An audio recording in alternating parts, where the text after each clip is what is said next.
दोस्तों, एक बार द्वारिका का महल बहुत शांत था। उस दिन रुक्मणी जी, जो कि उस वक्त श्री कृष्ण की पत्नी थीं, उनके मन में एक प्रश्न था जिससे वे बहुत व्याकुल थीं।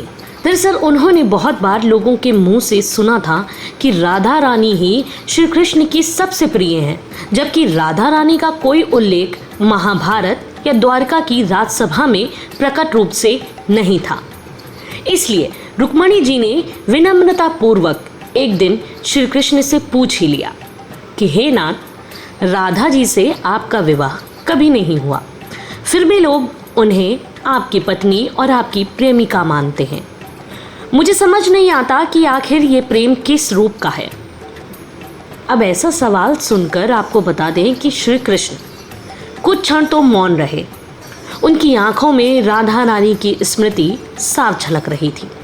फिर उन्होंने मुस्कुराते हुए उत्तर दिया कि हे रुक्मणी, विवाह शरीरों का बंधन है, संसार के नियमों से बंधा हुआ एक सामाजिक अनुबंध, लेकिन राधा और मेरा प्रेम आत्मा का बंधन है।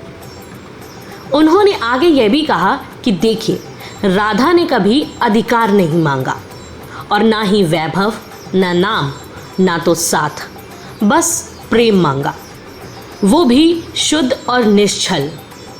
इसके आगे श्री कृष्ण एक गहरी सांस लेते हुए कहते हैं कि राधा से मेरा प्रेम देह के पार है, समय के पार है, लोक के पार है, जो कि इस जन्म का नहीं, हर जन्म, हर युग और हर ब्रह्मांड में जीवित रहेगा।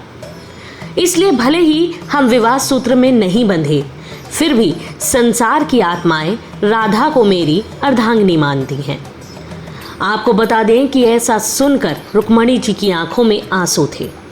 ये कोई साधारण उत्तर नहीं था, यह उस दिव्य प्रेम की परिभाषा थी जो कि अधिकार से नहीं, त्याग से जुड़ी थी।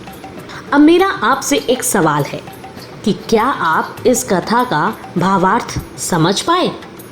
अगर नहीं तो चलिए मैं बताती हूँ कि इसका भावार्थ यह है कि राधा जी का प्रेम बिना किसी शर्त का था।